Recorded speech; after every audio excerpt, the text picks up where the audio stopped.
Mataas ang pangarap para sa sarili. Naniniwala siya na sa kanyang pagpupursige, kaya niyang ma-promote bilang manager kahit pa mas maraming lalaki sa kanilang sales team. Gusto ko makaangat ako.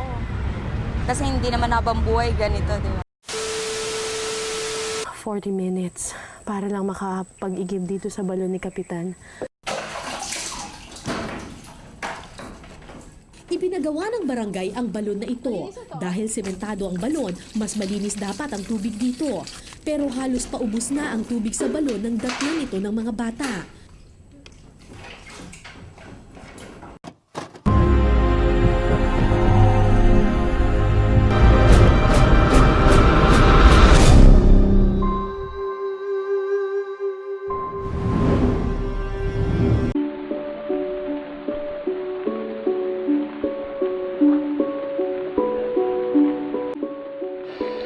Nelson Mandela once said that education is the most powerful weapon which we can use to change the world.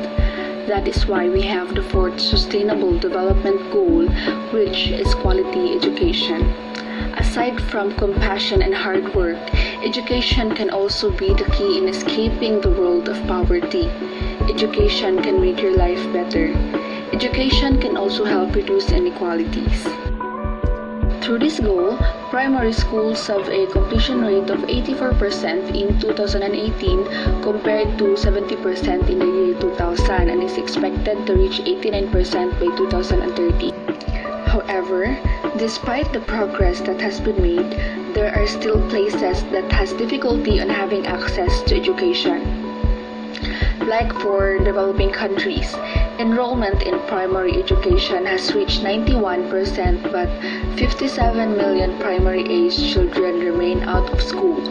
In sub-Saharan Africa, more than half of children haven't enrolled in school.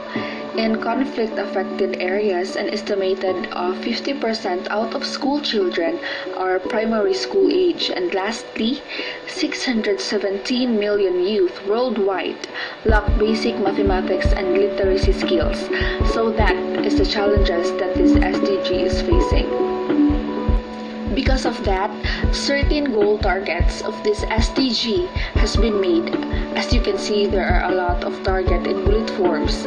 But to summarize it all, the goal target of this SDG is to have an accessible education to all people worldwide and to ensure equal access to all, ensure to acquire the knowledge and skills needed to promote the SDG, to build and upgrade educational facilities, and to substantially increase the numbers of qualified educators worldwide.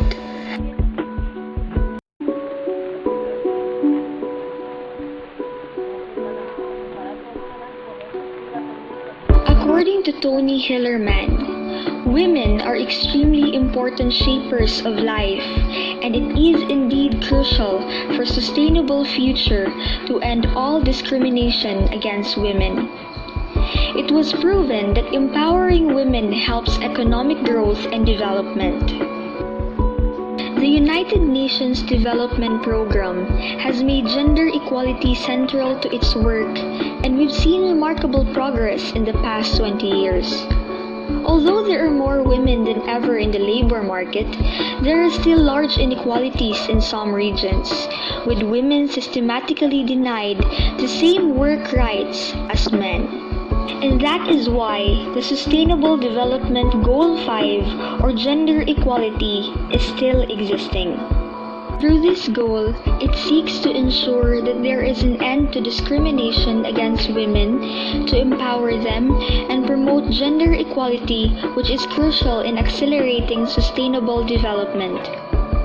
Women's empowerment and achieving gender equality is essential for our society to ensure the sustainable development of the country, since it enhances both the quality and the quantity of human resources available for development. These are some facts and figures on gender equality. According to the United Nations Development Program, women earn only 77 cents for every dollar that men get from the same work. Also, 35% of women have experienced physical and sexual violence.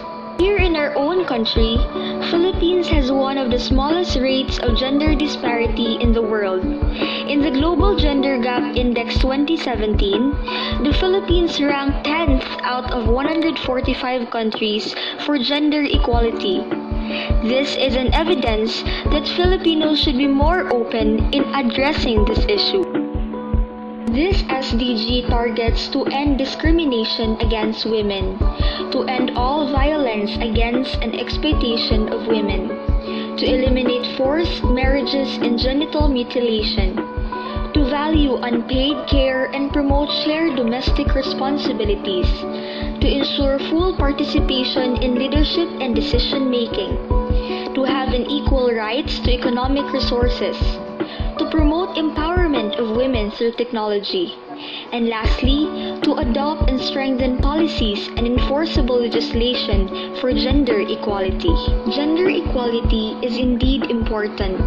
This SDG promotes to strengthen the empowerment for women, for them to speak up and to fight for their rights. Today, there are more women in public office than ever before, but encouraging more women leaders will help achieve greater gender equality.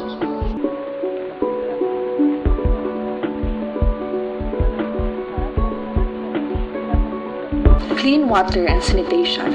That is the sixth goal of our Sustainable Development Goal. Why does clean water and sanitation matters? Let's take a look first at the sad facts. Billions of people, mostly in rural areas, still lack these basic services. Worldwide, 1 in 3 people do not have access to safe drinking water. 2 out of 5 people do not have a basic hand washing facility with soap and water. And more than 673 million people still practice open defecation. 2.4 billion people lack access to basic sanitation services such as toilets or latrines. Each day, nearly 1,000 children die due to preventable water and sanitation-related diarrhea diseases. So why does clean water and sanitation matters? There are a lot of reasons of this. First, access to water, sanitation, and hygiene is a human right. Water is essential not only to health, but also to poverty reduction, food security, peace, and human rights, ecosystems, and education. So what should we do in order to provide solutions to this problem? That brings us to these SDG targets, and that are our vision in the coming year 2030. And that is to achieve universal and equitable access to safe and affordable drinking water for all. Ending open defecation by providing equitable sanitation and hygiene. Reducing pollution and the likes to improve water quality. Ensure sustainable withdrawals and supply of fresh water to reduce the number of people suffering from water scarcity. Implement water resources management at all levels. And most importantly, protect and restore water-related ecosystems, including mountains, forests, wetlands, rivers, aquifers, and lakes. Mamumuhay tayo sa isang mundo kung saan lahat ay nakakapag-aral at nabibigyan ng sapat na kaalaman at kasanayan para sa isang masaganang buhay. Mamumuhay tayo sa isang mundo kung saan lahat ng kababaihan at lahat ng batang babae ay may patas na oportunidad upang umunlad, maging matibay at ligtas. Hindi tayo magtatagumpay kung kalahati ng mundo ay naiiwanan.